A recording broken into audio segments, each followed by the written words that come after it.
सबैमा नमस्कार। हजुरहरू सम्पूर्णमा मेरो युट्युब च्यानल मार्को पोलो एडभेन्चरमा पुनः स्वागत छ। आज भने हामीहरू तिलिचो यात्राको चौथो दिन बिहान 3:30 बजे उठेर ब्याग प्याक गरेर तयार भएर 4:30 बजे यात्राको थालनी गर्छौं। आजको यात्रा भने तिलिचो बेस क्याम्पदेखि तिलिचो तालसम्म रहेको छ। जुन तिलिचो बेस क्याम्पको एलिभेसन 4200 मिटर समथिङ छ भने तिलिचो ताल 4900 प्लस छ। आज हामी लगभग 4 देखि 5 घण्टाको यात्रामा 700 मिटर गेन गर्नेछौं, जसमा कति पनि एलिभेसन लुज गर्नुपर्ने छैन, सीधा उकालो मात्रै चढ्नु पर्ने छ। यसले गर्दा 4 देखि 5 घण्टाको यात्रामै 700 मिटरको एलिभेसन गेन गर्नेछौं। दिउँसो बादलुको कारणले तिलिचो लेक र आसपासको भ्यू पुरै नदेखिनु हुँदा बिहानै यात्राको थालनी गर्छौं।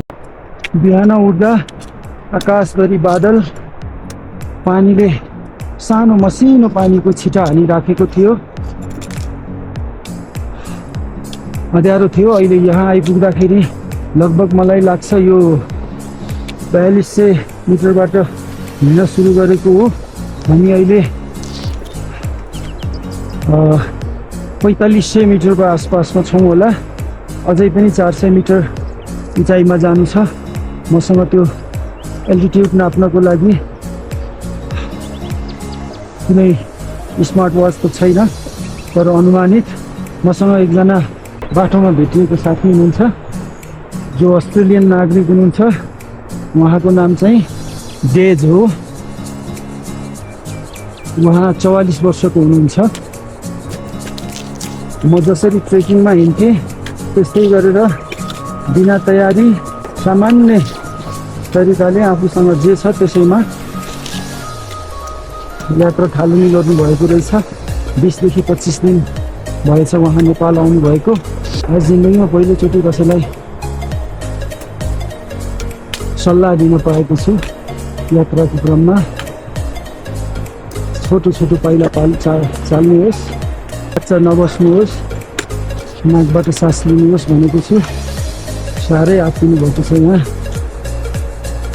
यही डाँडामाथि तिलिचो ताल हो भनेर सोध्दै हुनुहुन्छ। मैले उहाँलाई दिलासा दिँदै आएको छु र उहाँलाई अझै हामी जति आयौँ त्यसको पक्कै पनि 2 गुणा बेसी हिँड्नुपर्छ भनेको छु। यो 360 को भ्यूबाट क्यामेराबाट देखिराख्नु भएको छ भने तिलिचो जाने 2वटा रुट छ। जुन रुट अँध्यारैमा छुटियो।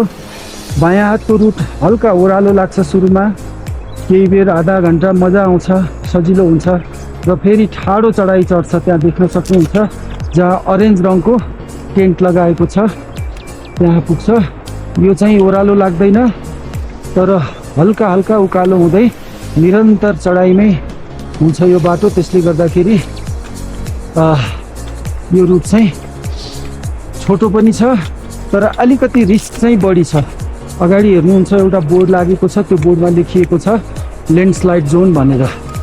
त्यहाँ माथिबाट 3वटा कारणले ढुङ्गा खस्न सक्छ। पहिलो कारण हो पानी पर्यो भने पानीले ढुङ्गा मुनिको बालुवा माटो बगाएर त्यो ढुङ्गा चाहिँ भुट्केर आउन सक्छ। दोस्रो कारण हो अलिक ठुलो हावा चल्यो भने हावाको कारणले ढुङ्गा मुनिको बालुवा खस्न सक्छ। तेस्रो कारण हो ब्लू सिप, जसलाई नेपालीमा सायद है नाउर भनिन्छ। यदि जानेको मान्छेले म गलत छु भने कमेन्ट मार्फत सच्याइदिनु होला। नाउरहरू माथि चढ्नै गर्छ। भर्खर पलाएको कमल दुबोहरू खानको लागि माथि चढ्ने गर्छ र उनीहरूले त्यो बालुवामा हल्का अडिएको ढुङ्गामा पाइला टेक्यो भने यो ढुङ्गा गुड्केर आएर ट्रेकर्सलाई लाग्ने सम्भावना हुन्छ। जस्तो कि हिजो साँझ बेस क्याम्पमा कुरा गर्नुभएको थियो यहाँका स्थानीयहरूले। 2 वर्ष अगाडि यही ढुङ्गा गुड्किने ट्रेलमा यतातिर फर्केर यो हिमालको फोटोहरू सुट गर्दै हुनुहुन्थ्यो र पछाडिबाट गुड्किएर आएको ढुङ्गाले उहाँको शिरमा टाउकोमा लाग्छ र उहाँको स्पट डेथ हुन्छ। उहाँ चाहिँ इजरायली नागरिक हुनुहुन्थ्यो। त्यसपछि उहाँको त सुने अनुसार अहिले मलाई भन्दा पनि साह्रै दुःख लागेको छ। गिद्धीहरू नै छरछिटान भएको थियो। र उहाँलाई यहाँका स्थानीयहरूले स्ट्रेचरमा बोकेर लगेका थिए उहाँको शव। र गएको वर्ष पिक सिजनमा एकजना ताइवानी युवतीलाई पनि ढुङ्गाले लागेर उहाँको खुट्टामा फ्र्याक्चर भएको थियो। यसलाई मेडिकल टर्ममा के भन्छ थाहा भएन, जुन हड्डी नै छालालाई छेडेर बाहिर निक्लिनु। त्यसपछि उहाँको खुट्टामा स्प्लिन्ट लगाएर यहाँका स्थानीयहरूले बेस क्याम्पसम्म बोकेर उद्धार गरेका थिए। जस्तो यहाँ देख्न सक्नुहुन्छ, यहाँ लेखिएको छ attention landslide area. Sir, if you want to take rest then just stay here for some time and then we must not stop over there in between, because once we start our trek from here, must cross that zone. That's why up to here we can take rest for 2 to 3 minutes. We will do so, sir. We will step short, continue walking up to there.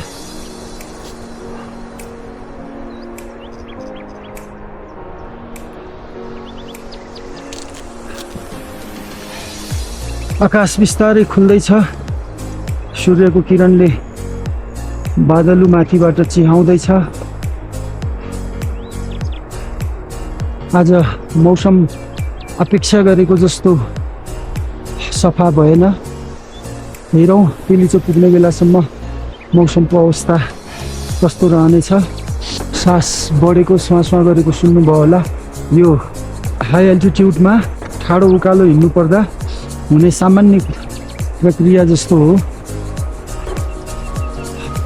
You told me that you are here in Nepal from 20 to 25 days, right, sir? 30. 30 days.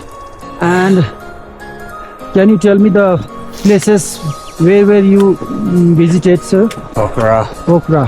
Muktina, Johnson. Next? And then here, I've been to Kathmandu, but I haven't seen anything yet. सकिँदैन हो हिँड्न।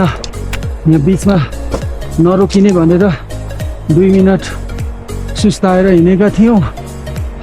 ठ्याक्कै उहाँ जुन पोजिसनमा हुनुहुन्छ यस्तै गरेर फोटो लिने बेला एकजनाको चाहिँ दुःखद मृत्यु भएको थियो।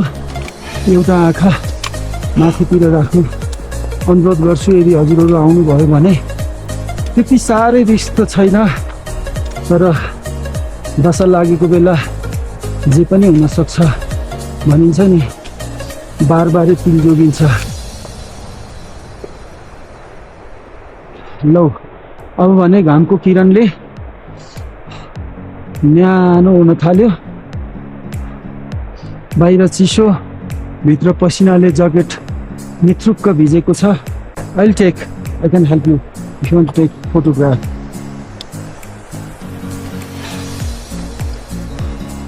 Video or photo, sir? It's fine there. Photo. Full or half? Both. Both.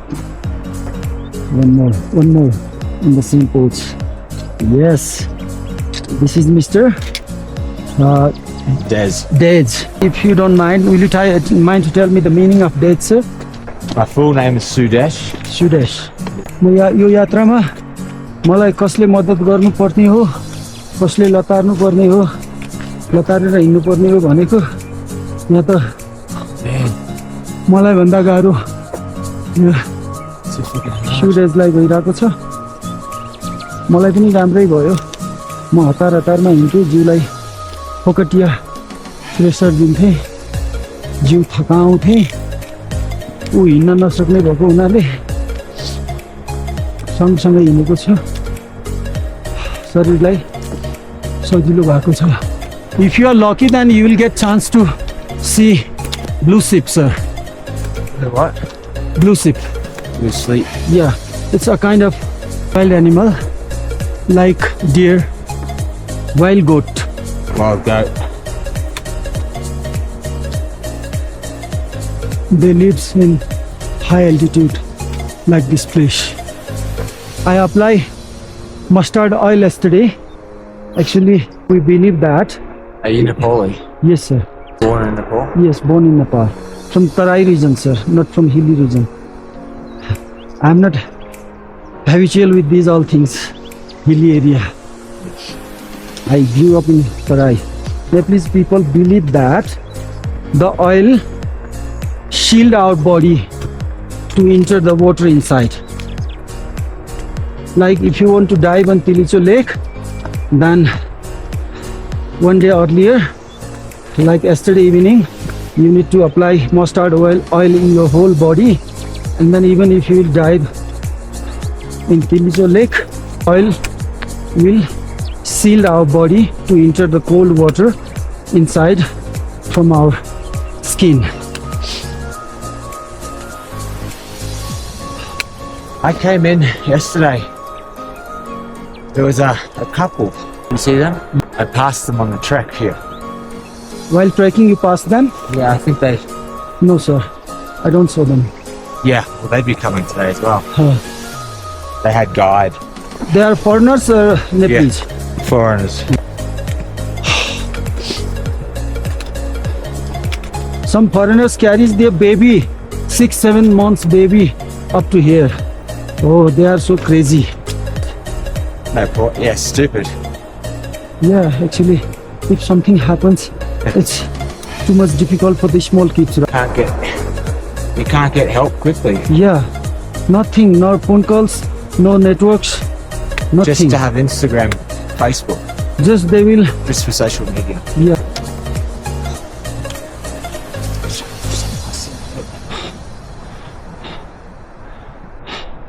There's no floods. Sorry, sir. At least from Kangsa to here, it was up, down, up, down, up, down. It was better. This is just uphill 45 degree the whole fucking way. Doesn't stop. May I tell you one thing, sir? Actually, I think that it's good, sir. Why, do you know? If you go down, again you need to climb that one. Yeah. Am I right? Yeah, but Suppose there is another trail that is easy for some time. Then you need to climb more than this. Am I right? I would rather do this one. Yeah, it's good. But Because we don't need to lose the altitude over here. Just we are climbing and climbing. That's why please climb slowly. Take short that's it. footstep. Take rest on the trail. But if you go down, again you lose the altitude. And again you will reach in the same place, and again you need to regain that altitude. Yeah. It's more difficult. Yeah. See, that's up there. There is one house. हेर्नुहोस् अहिले हामी यो ढुङ्गा खस्ने एरियामा छौँ. यदि देख्नु भएको छ भने यहाँ खसेको ढुङ्गाहरू हेर्नुहोस् त. यो ढुङ्गा खसेर तलै जान्थ्यो होला. तर यो जुन यो ब्यारियर लगाएको छ प्याराफिट जस्तो ग्याबिन तारले रोकेको छ. यत्रो ठुलो ढुङ्गा खस्नु रहेछ. तर यहाँ मेरो साथी भने जे नगर्नु भनेको थियो त्यही गर्न थाल्नु भएको छ. यहाँ मजाले बसेर पानी खाएर ल्याएको स्निकर्स खानुभयो. आराम गरेर राख्नु भएको छ. यहाँ आडा लाउने ठाउँ पाउनु भएको छ. Look sir, that trail meets over there. The weather is changing toward worse. It's became foggy. Look how much altitude we gained. That was on the top, right? Yeah. Just before 1 hour. I feel so good by seeing that such a thing. अब हामी बाटो तताउँदैछौँ. साथीको हालत साह्रै खराब छ. जहाँ जाने भए जहाँ आफ्नो स्पिडमा भनेर भन्नुहुन्छ. तर मलाई हुने माया लागेको छ. मैले चाहिँ लट्ठी पनि दिएको छु भेटेबाटै. लट्ठी पनि बोक्नु भएको रहेन रहेछ. फेरि एक्लै आउनु भएको यात्रा गर्न. राति बेस क्याम्पमा बस्ने ठाउँमा 3टा साथी भेटिनु भएछ. एउटा आफ्नो देशको, 2वटा हाम्रो देशको. त्यसपछि बिहानसँगै हिँड्नु भएको. मलाई त कहाँ छोडेर हिँडिदिनु भएछ. जस मैले भ्रमण गरेको त होइन, मैले दिएको सल्लाह मलाई काम आए जस्तो छ. छोटो पाइला चाली राख्नु भएको छ. ल है साथी, हो यही नै हो आँखालाई मजा खुट्टा र शरीरलाई सजा भनेको। आँखाले हेर्नुहोस् त हजुरले कति नै देख्न सक्नुहुन्छ होला र यो इन्स्टा 360 मा त्यो साथीको हालत हेर्नुहोस् बडो गाह्रो मान्नु। Sir short step please, it's my request, otherwise we will exhausted so fast. And don't forget my suggestion, please take long and deep breath with your nose. Do not inhale with your mouth. I'm not a doctor, but I learned it from my trekking experience. That's rock.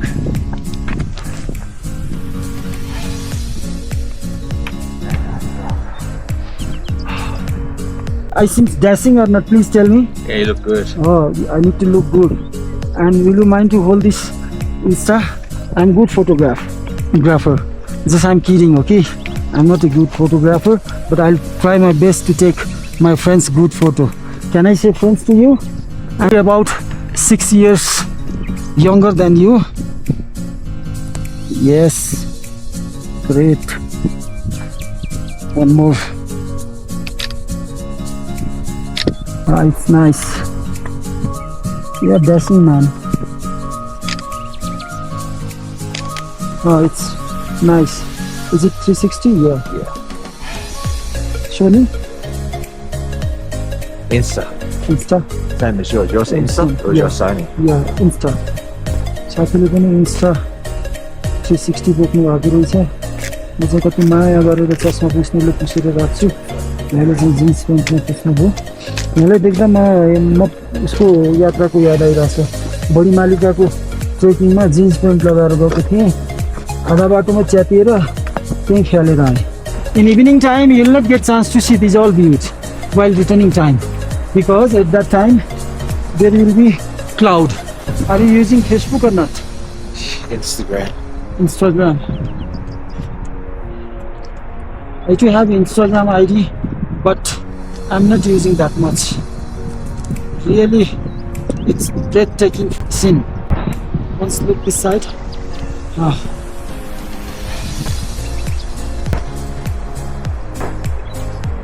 Okay, thank you. Here we go.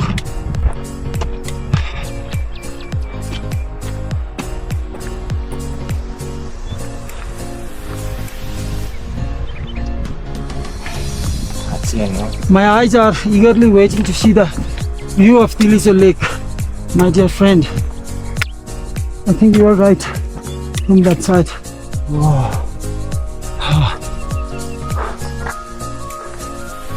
Fucking hell. It's not hell, man, it's heaven. Look, the weather is so favorable. I feel so glad to be here. I'm enjoying this little bit. Respiration I like this bit. high. It's a nice easy walk. Physically, I can walk, but the way I respirate, it gives me trouble. Yeah, like I think that my lungs are ready to come out from my mouth while respirating.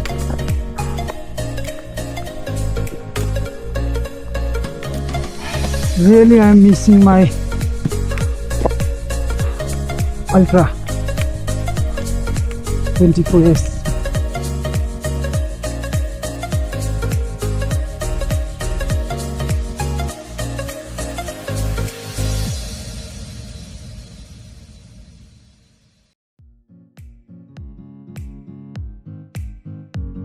The silly locals, they were giving big talk. We'll leave from here from base camp with the horse at 5 or 5:30, and don't worry sir, we will meet you in that hill where we met. Up to there we are going to meet. But look, we are approaching to the Tiliso Lake. Still there is no any positive sign. Still I am not seeing them.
It's also a small water lake, water pond.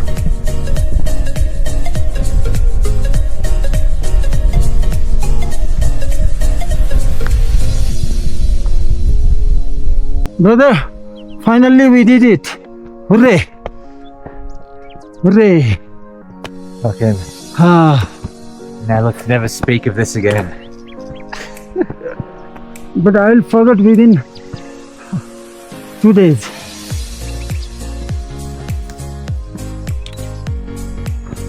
Look, someone are approaching toward us. I think they are rich. They are in horse.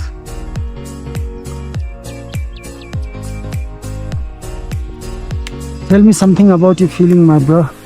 Well, it's been a long time coming. Getting up to this Tilcho Lake, it's been false horizons the whole time. We finally made it. 4,000. My God. Made it.